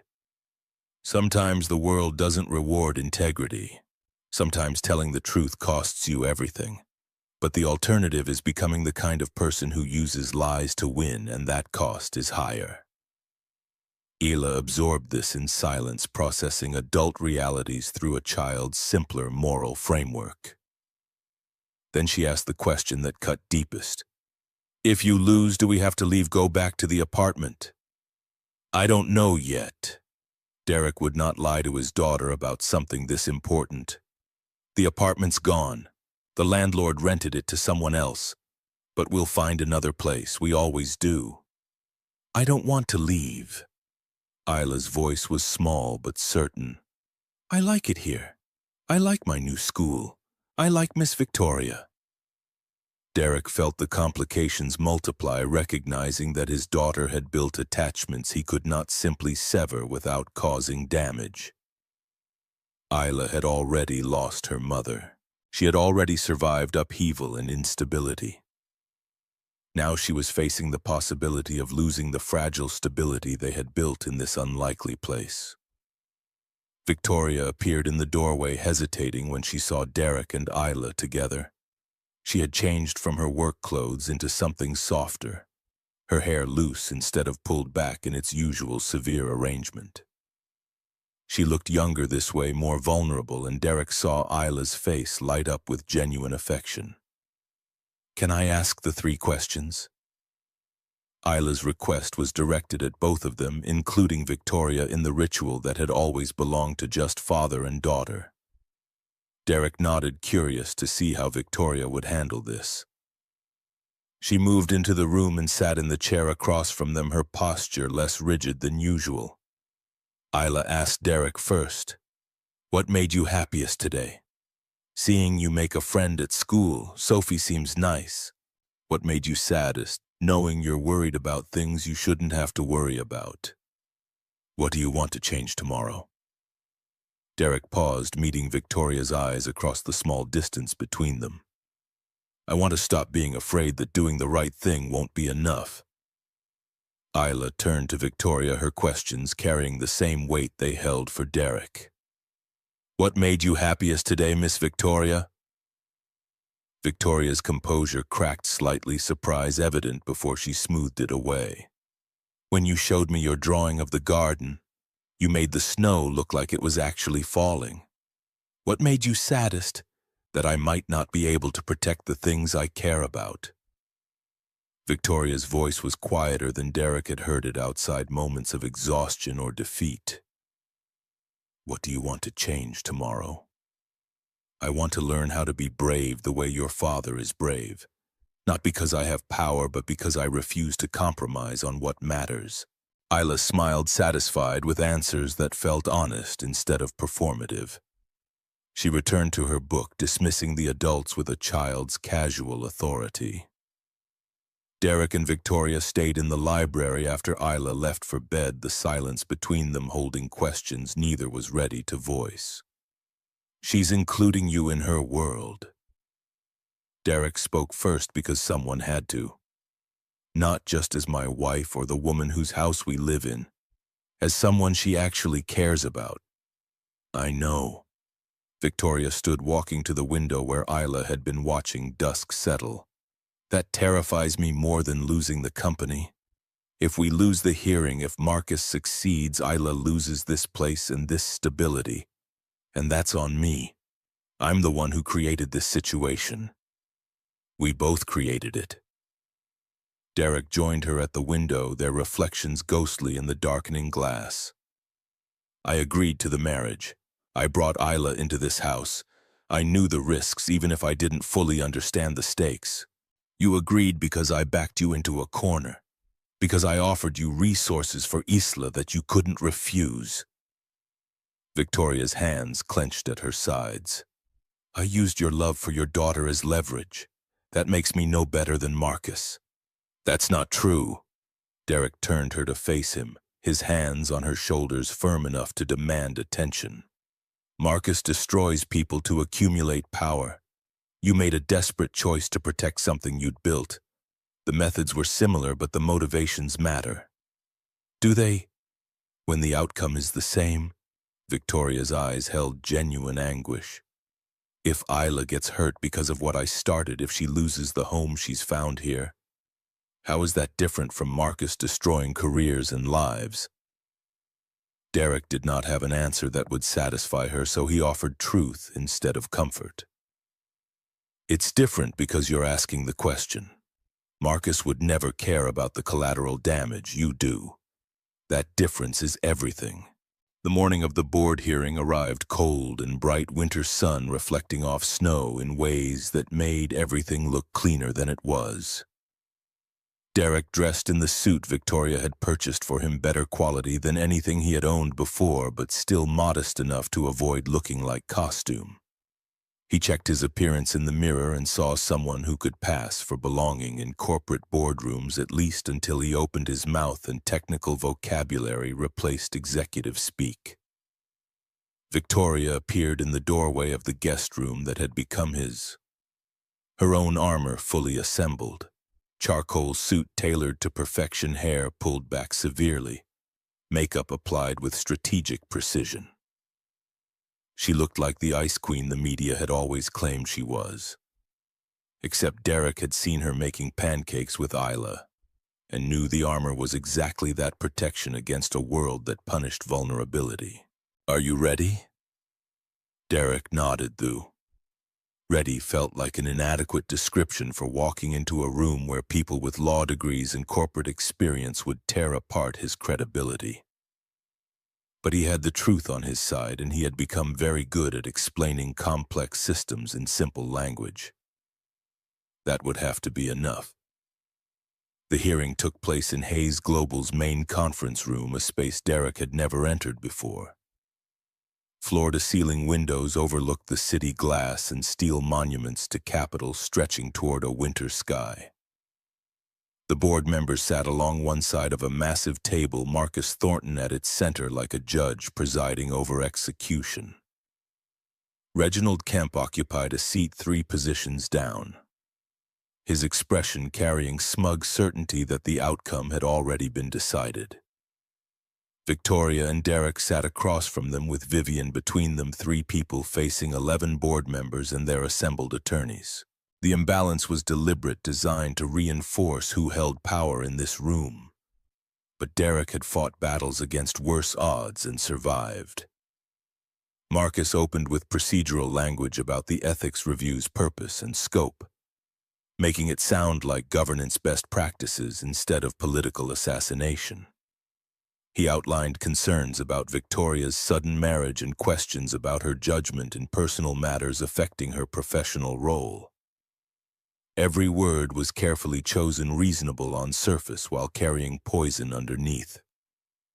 Then he invited the investigators to present their findings. A man in an expensive suit that screamed hired consultant walked the board through Derek's employment history, financial situation, and the timeline of his marriage to Victoria. The presentation made Derek sound like a calculating opportunist who had identified a vulnerable target and exploited her desperation. Every fact was technically accurate while being fundamentally dishonest truth weaponized through strategic framing. The board members listened with expressions ranging from neutral to sympathetic, though Derek could not tell if the sympathy was for Victoria or for themselves having to witness this uncomfortable situation. When the investigator finished, Marcus opened the floor for questions. A woman Derek recognized from photos as Claire Hendricks, who ran the audit committee, leaned forward. Mr. Callahan, can you explain the circumstances that led to your marriage? Specifically, why you agreed to marry someone you barely knew? Derek had practiced this answer until it felt natural instead of rehearsed. Mrs. Sinclair approached me with an offer that would secure my daughter's future. Educational funding, healthcare stability I couldn't provide on an electrician's salary. I agreed because I'm a father first, and turning down resources that would help my daughter felt like failing the most important job I have. So you married for money? This came from a younger board member. Derek did not recognize his tone, carrying accusation disguised as clarification. I married for my daughter's opportunities. The money was means, not motive. Derek met the man's gaze without flinching. If you're asking whether I would have married Mrs. Sinclair without the financial incentive, the answer is no. But if you're asking whether I've benefited personally from this marriage beyond knowing my daughter is secure, the answer is also no. Marcus interrupted before the questioning could continue. The concern isn't about your motives, Mr. Callahan, though they're certainly questionable. The concern is whether this marriage represents genuine family stability or a legal maneuver to circumvent trust fund requirements. Then let me address that directly. Derek pulled out the laptop Vivian had prepared, connecting it to the conference room display. I have evidence that this entire investigation was manufactured through illegal means. That someone accessed sealed trust fund documents by deliberately sabotaging security systems. And that the people questioning Mrs. Sinclair's ethics are guilty of far worse conduct. The room went still, board members exchanging glances that ranged from confused to intrigued. Marcus's expression darkened, but he maintained control, gesturing for Derek to continue while his eyes promised retaliation. Derek pulled up electrical system logs from the county administrative building, the same records he had reviewed weeks ago. 3 weeks before our marriage, the building where civil records are stored experienced a power failure. Security cameras went offline, access controls failed, and someone gained entry to sealed legal documents. He walked them through the technical details, explaining how power surges left specific signatures in circuit logs. How deliberate overload created patterns different from random equipment failure. How the surge originated from a junction box that required both building access and electrical system knowledge to manipulate. This wasn't an accident or equipment malfunction. This was premeditated sabotage designed to disable security during a specific time window. Derek pulled up the correlation between the power surge timestamp and the access logs for Victoria's trust fund files. The same evening, the electrical systems failed. Someone accessed documents that were supposed to be confidential. Documents that gave Mr. Thornton and Mr. Kemp the information they needed to orchestrate this investigation. Claire Hendricks was leaning forward now, her earlier sympathy replaced by sharp interest. You're saying someone on this board deliberately accessed sealed legal files? I'm saying the evidence points to premeditation and coordination. Derek pulled up the device registration logs showing that the access came from equipment assigned to Patricia Drummond, Marcus's executive assistant. The electrical surge was triggered from the executive floor of this building. Ms. Drummond's access card was used at the county building during the window when security was disabled. And the trust fund documents were accessed from her assigned device. Marcus stood abruptly, his composure finally cracking. This is speculation based on circumstantial evidence. You're an electrician with a grudge against corporations that fired you. Your credibility is questionable at best. Derek had expected this. He kept his voice level, conversational, as if Marcus's outburst was simply another technical question to address. My credibility is based on 15 years of electrical systems experience. I was fired from Meridian Infrastructure for reporting safety violations that were later confirmed by independent review. I've spent 5 years rebuilding my reputation by doing work that meets code standards other contractors ignore. He turned back to the board, bypassing Marcus entirely. You can question my motives for marrying Mrs. Sinclair. You can investigate my financial history and employment record. But you can't dismiss technical evidence just because you don't like the messenger. These logs are facts, not opinions. The power surge happened, the access occurred, the correlation is documented. Reginald Kemp tried to deflect his voice, carrying false reasonableness. Even if we accept your interpretation of the electrical logs, that doesn't prove anyone on this board was involved. Ms. Drummond could have acted independently. She could have. Vivian entered the conversation now, her lawyer's precision cutting through corporate doublespeak. But Ms. Drummond has no personal motive to access Mrs. Sinclair's trust fund documents. She does, however, have a professional obligation to her employer. And her employer has a documented history of removing female CEOs under questionable circumstances. Vivian activated a second display showing the photographs and timelines she had compiled. 3 companies, 3 female CEOs, 3 sudden board challenges orchestrated within months of Reginald's arrival as CFO. 3 cases where Marcus Thornton had connections to the male executives who replaced them. This isn't an isolated incident, it's a pattern. Vivian's voice carried the steel of someone who had spent weeks building an airtight case. Mr. Thornton and Mr. Kemp have been running this playbook for 6 years. They identify companies with female leadership, manufacture scandals around personal conduct, and replace them with executives they control. The board erupted in questions, multiple voices demanding explanations and denials. Marcus tried to maintain order, but his authority was crumbling, the careful narrative he had constructed disintegrating under evidence he had not anticipated. Reginald looked trapped, his earlier smugness replaced by calculation as he tried to find escape routes. Derek stood, letting the chaos settle before speaking. His voice cut through the noise, not through volume, but through the weight of absolute certainty. You thought you could bury me because I'm just a working-class technician.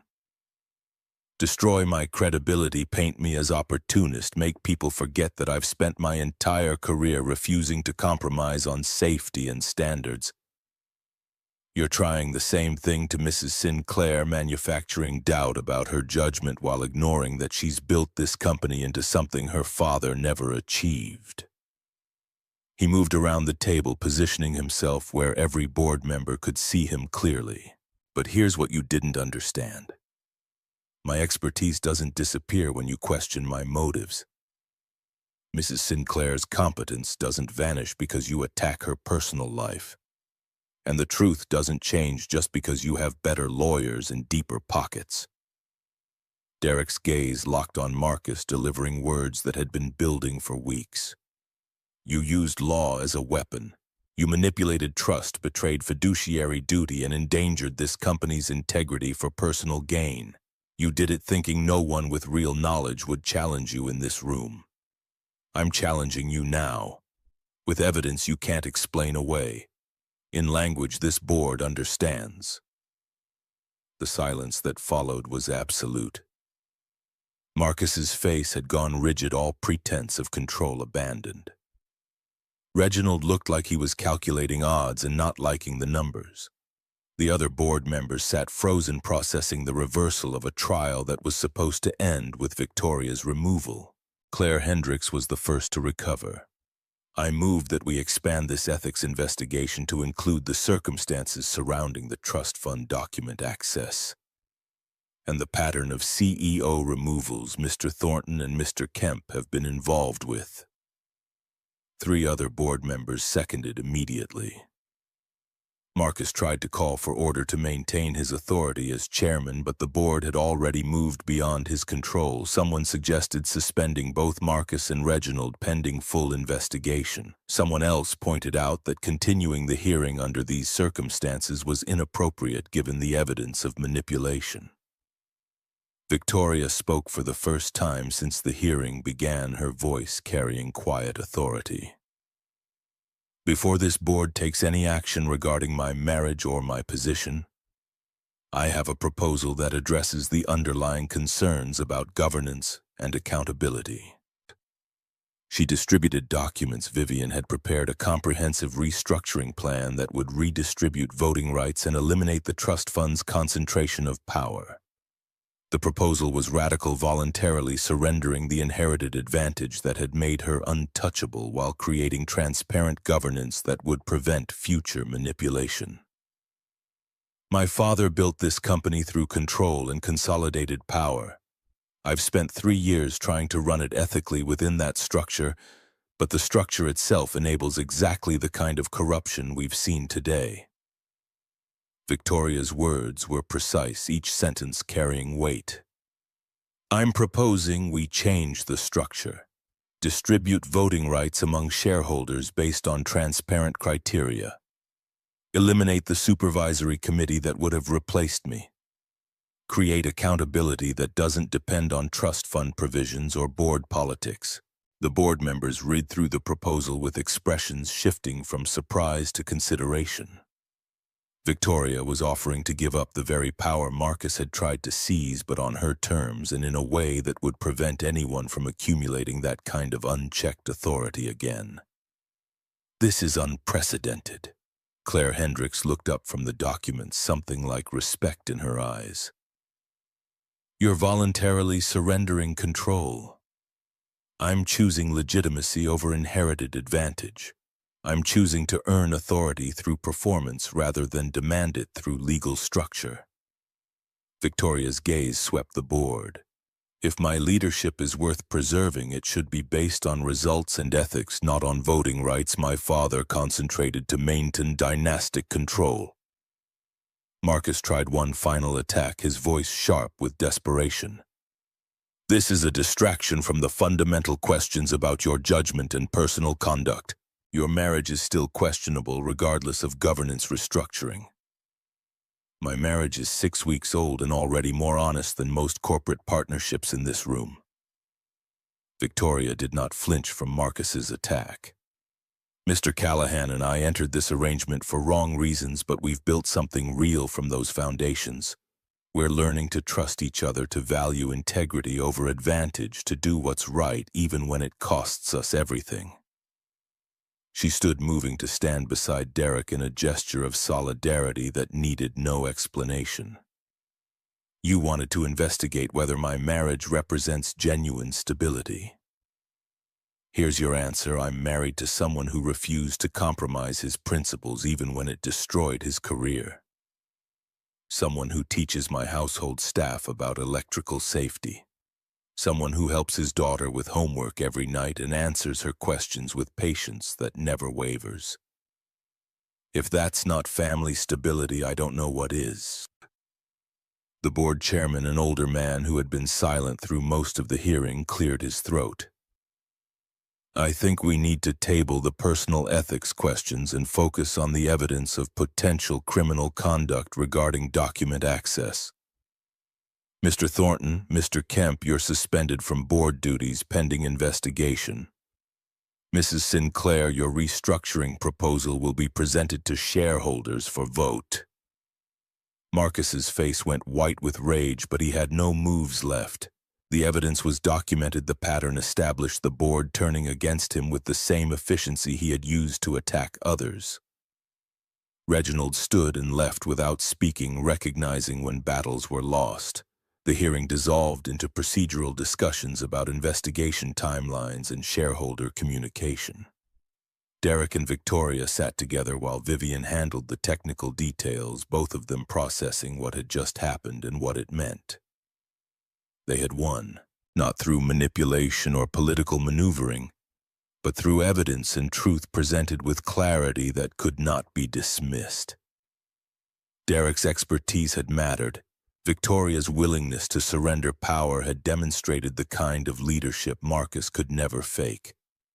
But the victory felt fragile, temporary, as if they had won a battle while the war continued elsewhere. The shareholder meeting happened 3 days later, a virtual session that connected investors from across the country. Victoria presented her restructuring proposal with the same precision she applied to quarterly earnings reports, explaining how distributed voting rights would create accountability while preserving operational efficiency. Questions came from shareholders who saw opportunity in chaos, from institutional investors worried about stability, from individual stakeholders who wanted reassurance that their investments were protected. Victoria answered each with facts and projections showing how ethical governance created long-term value that short-term maneuvering could never achieve. Derek watched from the side of the room, technically present but functionally invisible to the investors who cared only about returns and risk management. He saw Victoria command the room with intelligence that had nothing to do with inherited position, making the case for voluntary power redistribution in language that appealed to self-interest while serving principles. The vote passed with 67% approval, not unanimous, but decisive enough to create mandate. Victoria would remain CEO, but under governance structure that prevented the kind of concentrated control her father had wielded. Marcus and Reginald faced formal investigation. Their careers effectively ended regardless of legal outcomes. Hayes Global would rebuild its reputation through transparency rather than dynasty, through earned authority rather than inherited power. It was everything Victoria had said she wanted, and it left her looking exhausted rather than triumphant. That evening, Derek found her in the library staring at documents that outlined her new responsibilities and constraints. She looked smaller somehow, the armor she usually wore stripped away by victory that felt more like survival. "You won." Derek sat across from her, offering observation instead of congratulation. "I survived. There's a difference." Victoria set down the documents, her hands trembling slightly before she controlled them. "The restructuring means I have to earn my position every quarter. No safety net, no inherited advantage, just performance and results." "Isn't that what you wanted?" "I don't know anymore." The admission came quietly, vulnerability Victoria rarely showed. 6 weeks ago, I knew exactly what I wanted. Power to protect the things I cared about. Control to prevent people like Marcus from destroying what I'd built. But you've shown me that control and corruption are separated by thinner margins than I wanted to believe. Derek understood what she was not quite saying, the question she was building toward through indirect approach. The 6-month requirement is almost satisfied. Another few weeks and we'll have met the legal standard for the trust fund provision. "And then what?" Victoria finally met his eyes. "We get divorced and go back to separate lives. You find an apartment somewhere. Isla changes schools again and we pretend these weeks didn't happen. Is that what you want?" "No." The word came out more forcefully than Victoria seemed to intend. "But I don't know what I have the right to want. I bought your cooperation through your daughter's future. I trapped you in a situation you never chose. The fact that we've built something real doesn't erase how it started." Derek leaned forward, closing the distance between them. "You're right that the beginning was wrong. You manipulated me, and I let myself be manipulated because I was desperate. But everything after that has been choice. I chose to stay when I could have left. I chose to fight beside you when I could have protected myself. I chose to teach Isla that doing the right thing matters even when it costs everything." He reached across the space separating them, his calloused hand covering hers. "So here's my choice now. I stay if you keep choosing family the way you've learned to choose truth. I stay if you keep asking instead of demanding. I stay if you remember that power means nothing if it's built on compromising what matters." Victoria's eyes held tears she refused to let fall, her composure fracturing without quite breaking. "What if I fail? What if I revert to old patterns when things get hard? Then I'll tell you the truth and we'll work through it together.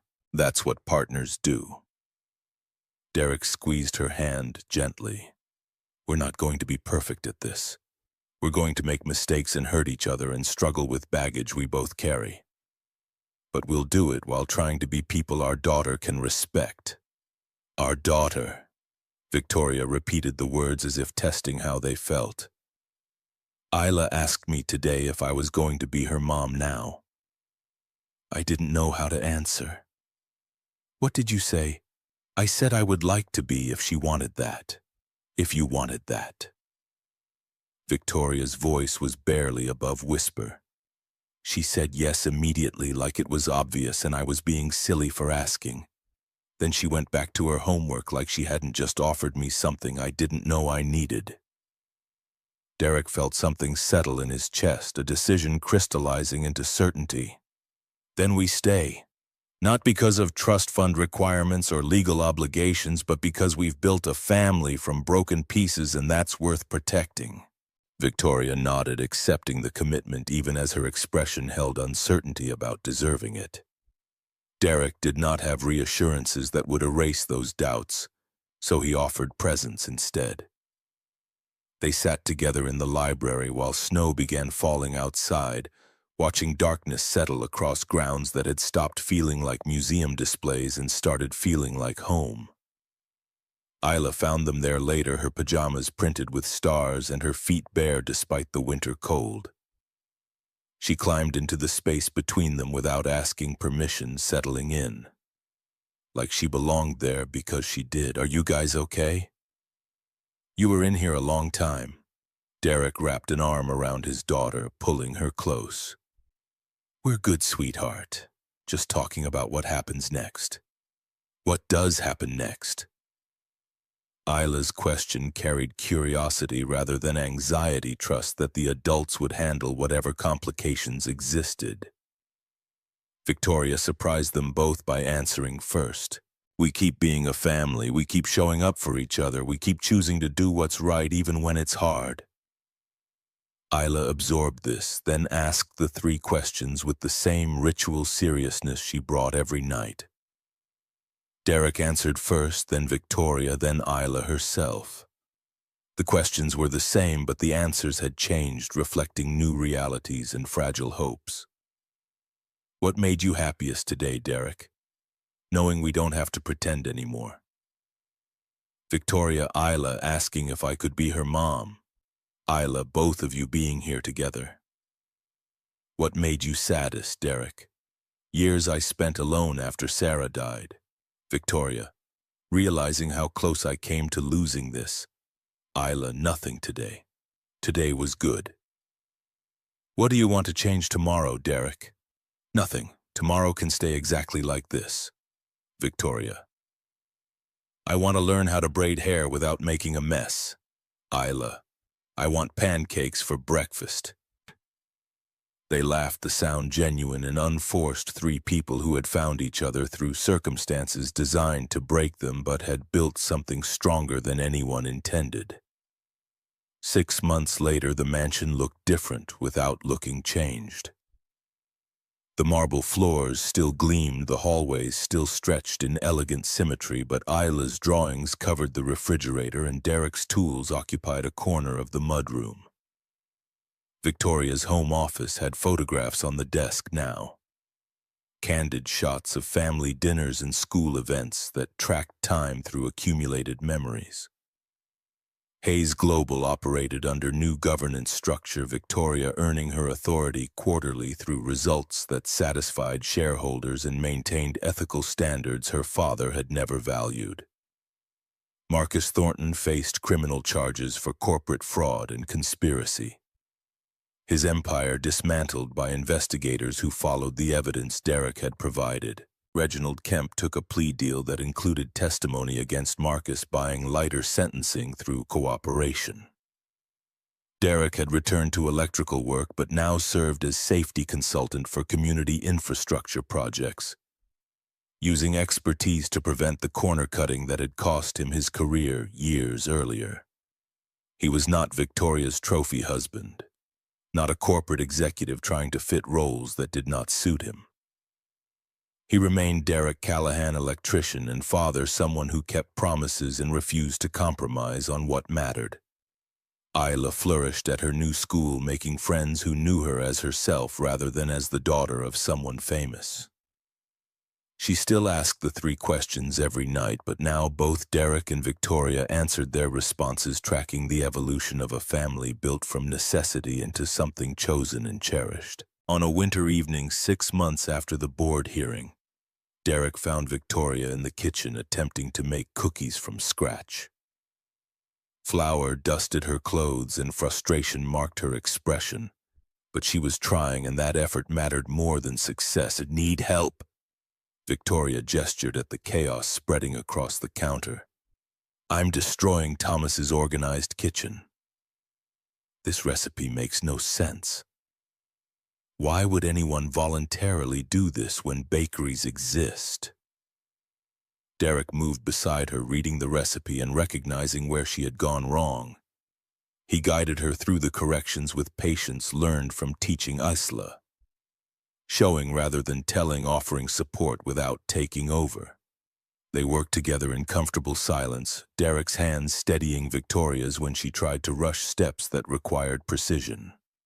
The cookies that emerged from the oven were imperfect, slightly burned on the edges and misshapen, but they tasted like victory over impossibility. Isla appeared in the kitchen doorway, drawn by the smell of baking. She looked at her parents covered in flour, at cookies cooling on racks, at the mess they had created together, and smiled with complete satisfaction. Did you make these, Mom? Victoria's breath caught at the title, still new enough to carry weight. Your dad helped. I'm terrible at baking. That's okay. You're good at other things. Isla took a cookie, biting into it despite the heat. These are perfect. They were not perfect by any objective standard. They were burned and misshapen and probably too sweet. But they were made with effort and patience and the kind of care that could not be purchased or manufactured. They were proof that Victoria was learning to create instead of just control, to build instead of just command. Derek watched his wife and daughter together, recognizing that the family they had become was not the family he had imagined building when Sarah was alive. It was messier, more complicated, built from broken pieces and desperate choices that should never have worked. But it had worked because they had chosen day after day to value integrity over advantage, to choose truth over convenience, to become people worthy of the second chances they had been given. The 5-minute marriage in the registry office had been transaction born from desperation. But the weeks and months that followed had been choice, deliberate, and difficult, building something real from foundations that should have crumbled. Victoria had learned to lead through earned authority rather than inherited power. Derek had learned that vulnerability was not the same as weakness. Ayla had learned that family could be chosen as well as born. They were not the coldest people in any room anymore. They were warm and flawed and trying, 3 people who had found each other through circumstances designed to break them, but had refused to let those circumstances define what they became. Derek pulled Victoria close while Isla finished her cookie. The 3 of them standing in a kitchen that smelled like burned sugar and new beginnings. Outside, snow was falling again, covering the grounds in fresh white. That would melt and freeze and melt again through cycles that never quite erased what came before but slowly transformed it into something different. 5 minutes had created a contract. 6 months of choosing each other had created a family. And the years ahead would be built from the same foundation, showing up, telling truth, keeping promises, and refusing to compromise on what mattered even when the cost was everything. They had started as strangers bound by desperation. They had become partners through crisis and choice. And they would continue as family because they had learned that the coldest person in any room had never lacked a heart. She had simply never had anyone willing to stay long enough to help her remember how to use it.